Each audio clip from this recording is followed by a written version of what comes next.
बच्चों, कैसे हैं आप सभी। आई होप आप लोग अच्छे होंगे। जैसा कि आपको पता है कि हमारा जो क्लास 7 का हमारा 7 चैप्टर चल रहा था, जिसका नाम है हमारा transportation in animals and plants. Okay बच्चों, अगर आप आज पहली बार इस चैनल को देख रहे हैं तो मैं कहना चाहूंगी कि इस चैप्टर के हम 2-3 वीडियो कर चुके हैं, 2-3 पार्ट हमने कर लिया है, तो प्लीज आप पहले उन पार्ट्स को जाके देखिए प्लेलिस्ट में। उसके बाद में आपको आज का टॉपिक समझ में आएगा। और अगर आपने पहले के टॉपिक्स देख लिए हैं तो आप मुझे पूरा विश्वास है कि आपको टॉपिक समझ में आए होंगे। ठीक है, इसी के साथ हम आज अपना ये वीडियो स्टार्ट करते हैं एक नए टॉपिक के साथ। वो है हमारा एक्सक्रीटरी सिस्टम। ओके, अब एक्सक्रीटरी सिस्टम क्या होता है बच्चों, थोड़ा सा समझना होगा कि जैसे कि वर्ड को देखिए आप, एक्सक्रिएट करना। एक्सक्रिएट करना मतलब किसी भी चीज को उत्सर्जित करना, यानी हमारी बॉडी से बाहर रिमूव करना, उसको अपन बोलते हैं एक्सक्रिएशन। ठीक है, अब देखिए क्या है। सबसे पहले मैंने लिखा है एक्सक्रिएशन इन एनिमल्स, है ना, यही आपकी हेडिंग है बुक में। तो एनिमल्स में जो एक्सक्रिएशन होता है वो बहुत सारी चीजों का होता है। जैसे कि हमने फर्स्ट अपन ने पहले जो पिछले लास्ट चैप्टर्स में, लास्ट हमने जो क्लासेस में हमने पढ़ा है, जैसे फॉर एग्जांपल कार्बन डाइऑक्साइड।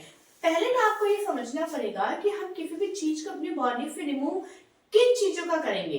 हम अपनी बॉडी से जो वेस्ट मटेरियल है उनको ही हम रिमूव करेंगे। जो यूजफुल है उनको तो हम क्यों रिमूव करेंगे, उन्हें तो हम अपने पास रखेंगे। लेकिन जो वेस्ट है, जो हमारी बॉडी में किसी भी काम के नहीं है, उन्हें हम रिमूव करना हमारे लिए बहुत ही जरूरी है। तो उन वेस्ट मटेरियल में सबसे पहले आता है CO2 मीन्स कार्बन डाइऑक्साइड। ठीक है, जो कार्बन डाइऑक्साइड है उसको जो बॉडी से रिमूव किया जाता है, उस प्रोसेस को हमने क्या बोला था, रेस्पिरेटरी सिस्टम, जो हमारे इसी क्लास 7 में चैप्टर में भी है, वो हमने पढ़ा था। ठीक है, नेक्स्ट आता है फूड। फूड मतलब जो हमने लिया उसके बाद में जो अनडाइजेस्टेड फूड जो हमारे लिए बचता है, जो कि वेस्ट मटेरियल होता है हमारी बॉडी के लिए, उसमें अब कुछ भी यूजफुल नहीं होता है, उसको जो है जो रिमूव करने का कौन सा सिस्टम हमने पढ़ा था, डाइजेस्टिव सिस्टम हमने पढ़ा था। ठीक है, नेक्स्ट आता है हमारा टॉक्सिक प्रोडक्ट्स। इसके बारे में हम आज पढ़ेंगे। अब क्या होता है, हमारी बॉडी में बहुत सारे मेटाबॉलिक रिएक्शंस होती हैं, यानी बहुत सारी चीजें होती हैं जिनके अंदर कुछ ऐसे सब्सटेंसेस बन जाते हैं जो कि हमारी बॉडी के लिए टॉक्सिक्स होते हैं, यानी जहरीले होते हैं। तो जहरीले सब्सटेंसेस को बॉडी से बाहर रिमूव करना बहुत जरूरी है। अगर वो बॉडी में रहेंगे तो क्या होगा, हमारी बॉडी के लिए बहुत ही नुकसान होगा। ठीक है, तो उनको बॉडी से बाहर रिमूव करने का जो प्रोसेस होता है उसको हम बोलते हैं एक्सक्रीटरी सिस्टम। ठीक है, आई होप आपको ये तीनों चीजें समझ में आई होंगी। मैं प्लीज आपसे रिक्वेस्ट करती हूँ कि जो भी मैंने यहाँ पे लिखा है वो आपको एज इट इज नोट्स बना के लिखने हैं कॉपी में। मुझे पूरा यकीन है कि आप जब आप एग्जाम में इन नोट्स को पढ़ के जाएंगे तो आपको आपके क्वेश्चन पेपर को सॉल्व करने में आपको बहुत हेल्प मिलेगी। ठीक है, नेक्स्ट हमारा, अब हम जैसा कि हमारा आज का टॉपिक है एक्सक्रीटरी सिस्टम, तो उसको ही हम देखने जा रहे हैं। पहला हमारा टॉपिक है एक्सक्रिएशन। एक्सक्रिएशन क्या होता है, the process of removal of waste produced in the cells of the living organisms is called excretion. मतलब वो प्रक्रिया जिसके अंदर लिविंग ऑर्गेनिज्म यानी जो सजीव होते हैं उनकी कोशिकाओं में, उनकी सेल्स में जो वेस्ट प्रोड्यूस होता है। देखिए जैसे कि क्या होता है, जब हम किचन में, है ना, हमारा घर एक आप लिविंग ऑर्गेनिज्म समझ सकते हो, उसका किचन आप उसकी सेल समझ सकते हो, और फिर उस किचन में बनने वाला, देखो फॉर एग्जांपल चाय बनाई आपने, ठीक है, तो चाय जो है यूजफुल है, लेकिन चाय जब हम फिल्टर करते हैं, जब हम छानते हैं, तो उसकी जो टी लीव्स होती है, चाय की पत्ती है और भी जो चीजें हैं, उसे हम रिमूव करते हैं, तो वो क्या हुआ, वेस्ट प्रोड्यूस्ड हुआ है। उस चाय को बनने में कुछ चीजें वेस्ट थी जो वो भी प्रोड्यूस्ड हुई है, तो उसी को ही जो बाहर निकालते हैं, उसी का ही जो रिमूव किया जाता है, उसे ही हम क्या बोलते हैं, एक्सक्रिएशन बोलते हैं। आई होप आपको ये किचन और चाय के एग्जांपल से डेफिनेशन समझ में आई होगी। ठीक है, इसी के साथ हम आगे बढ़ते हैं एक्सक्रीटरी सिस्टम। ये क्या होता है, द पार्ट्स।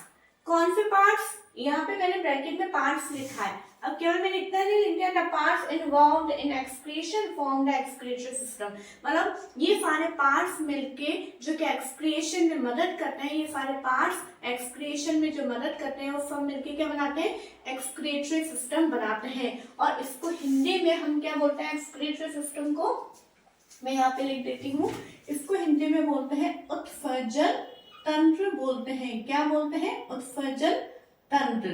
ओके, आप इसे भी लिख लीजिएगा। तो यहाँ पे ये क्वेश्चन आता है बच्चों कि हमारे एक्सक्रीटरी सिस्टम के कौन कौन से पार्ट्स होते हैं, तो वो आपको ध्यान में रखना है। 2 किडनीज, सबसे पहले तो कितनी किडनीज होती है, 2 किडनीज होती है। सेकंड 2 यूरेटर्स, 2 यूरेटर्स होते हैं एंड अ यूरिनरी ब्लैडर, और एक यूरिनरी ब्लैडर होता है एंड यूरिथ्रा, और एक यूरिथ्रा होता है। ठीक है, तो urethra involve in excretion from the excretory system. I hope आपको ये चीज समझ में आई होगी।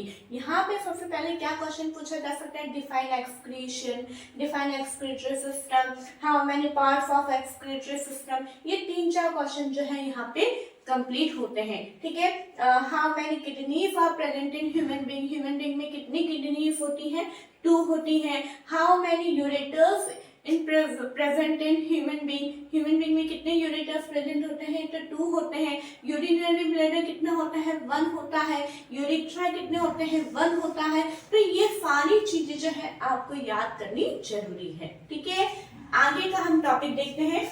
अब हम देखेंगे excretory system in humans. Humans में एक्सक्रीटरी सिस्टम कैसे वर्क करता है, कैसे एक्सक्रिएशन होता है, उसका पूरा मैकेनिज्म विच डायग्राम मैंने यहाँ पे लिखा है और बनाया है, उसको हम समझेंगे। प्लीज अगर आपका ध्यान अगर इधर उधर होता है तो आपका ध्यान बिल्कुल वीडियो पे होना चाहिए। और अगर अभी तक आपने वीडियो को शेयर नहीं किया तो फटाफट से कर दीजिए, क्योंकि आपके जो फ्रेंड्स हैं उनको भी तो आपको बताना जरूरी है ना कि एक्सक्रीटरी सिस्टम का टॉपिक मैम ने डाल दिया है। ठीक है, अब देखिए, A mechanism to filter the blood is required. सबसे पहले क्या जरूरी है कि अभी देखिए थोड़ा सा कॉन्सेप्ट को समझिए कि हमने क्या कहा कि एक जो लिविंग बीइंग है, लिविंग ऑर्गेनिज्म जो है, उसकी जो सेल है, उसकी जो कोशिकाएं हैं, उसके अंदर कुछ वेस्ट प्रोड्यूस्ड हो रहा है ना। देखिए जैसे फॉर एग्जांपल ये हमारी सेल है, ये हमारी क्या है, सेल्स हैं बहुत सारी, इनमें कुछ वेस्ट बन रहा है, प्रोड्यूस हो रहा है। पूरा भी जैसे मेरा पूरा बॉडी इतना बड़ा बॉडी है, इसके अंदर मिलियंस सेल्स पाई जाती है, हर एक सेल में वेस्ट बन रहा है। तो हर एक सेल का जो वेस्ट है वो किसके द्वारा कहाँ तक आएगा, सबसे पहले तो ये बात जरूरी है, जो वो वेस्ट है उसको कौन लेगा, ब्लड, है ना। हमने पढ़ा था जब हम हार्ट का टॉपिक हमने लास्ट वीडियो में देखा था, तो हमने यहाँ पे लिखा था कि ब्लड जो है कौन कौन सी चीजें कैरी करता है, ऑक्सीजन, कार्बन डाइऑक्साइड, फूड, ठीक है, एक्सेट्रा। यानी जो वेस्ट मटेरियल है उसको भी ब्लड ही कैरी करता है। तो जितना भी सेल से जो भी वेस्ट प्रोड्यूस हो रहा है वो सबसे पहले किस में आएगा, ब्लड में आएगा।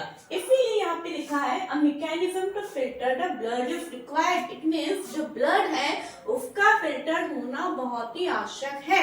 जैसे हमने चाय बनाई थी, तो चाय अगर आप इमेजिन करिए कि अगर आप अभी दिन में चाय बनाएंगे या अगर अभी आपके घर में चाय बन रही होगी, तो आप उसको बिना फिल्टर करे आप उसे कप में डाल दीजिएगा, क्या वो पीने योग्य रहेगी, नहीं रहेगी। क्या वो हम उसे क्या ले पाएंगे, नहीं ले पाएंगे। इसीलिए तो उसके लिए क्या जरूरी है, जो टी है उसको फिल्टर करना जरूरी है। इसी तरह से जो हमारा ब्लड है, अगर हमारा ब्लड में, पूरी बॉडी के ब्लड में जो टॉक्सिक सब्सटेंस आ गए हैं, अगर उस ब्लड को फिल्टर नहीं किया गया तो क्या होगा, हमारी बॉडी में बहुत ज्यादा पॉइजन हो जाएगा। ओके, तो इसके लिए हमें क्या जरूरत है, ब्लड को साफ करना बहुत ही जरूरी है। तो अब देखिए आगे क्या होता है, दिस इज डन बाय, किसके द्वारा होता है, this is done by the blood capillaries in the kidneys. अब ब्लड कैपिलरीज क्या होती है वो हम पढ़ चुके हैं। तो जो किडनी में जो ब्लड कैपिलरीज होती है, ये जो किडनी है इसके अंदर ये एक तरह से क्या, एक तरह से आप इसे छलनी समझ सकते हैं। ठीक है, इसके अंदर बहुत सारी ब्लड कैपिलरीज होती है जो जिनके द्वारा जो है ये ब्लड फिल्टर होता है। ठीक है, जैसे छलनी होती है, छलनी में वो जाली जो लगी हुई होती है जिसमें छोटे छोटे पोर्स होते हैं, उनके द्वारा हम उसको जो है साफ कर पाते हैं। ठीक है, आगे देखिए, When the blood reaches the two kidneys, it contains both useful and harmful substances. क्या होता है कि जो ब्लड है वो सबसे पहले किसके पास पहुंचता है?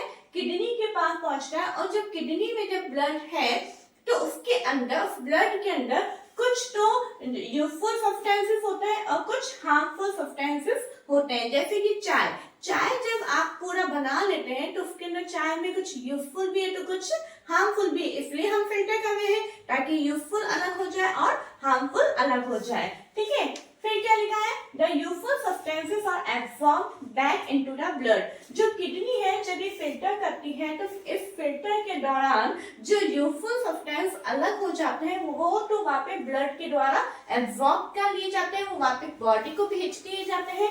और क्या होता है? The water dissolve in water are removed as urine. और जो हार्मफुल सब्सटेंसेस होते हैं वो काय में डिसॉल्व हो जाते हैं? वाटर में डिसॉल्व हो जाते हैं और वो एक यूरिन फॉर्मेशन वहां पे हो जाता है। ठीक है,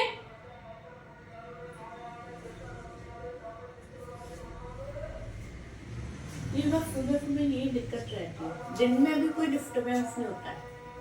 कल से मैं दिन में ही बनाऊंगी, सुबह अपना काम करूंगी। ये सुबह आते हैं ठेले वाले, दिन में बिल्कुल शांति ये भी नहीं रहते। कल से दिन में ही बनाऊंगी। इसको रोकते ना क्यों स्पेस भर रहा है। तो बात तो ही पड़ेगी, 4 वीडियो डालनी पड़ेगी छोटी छोटी।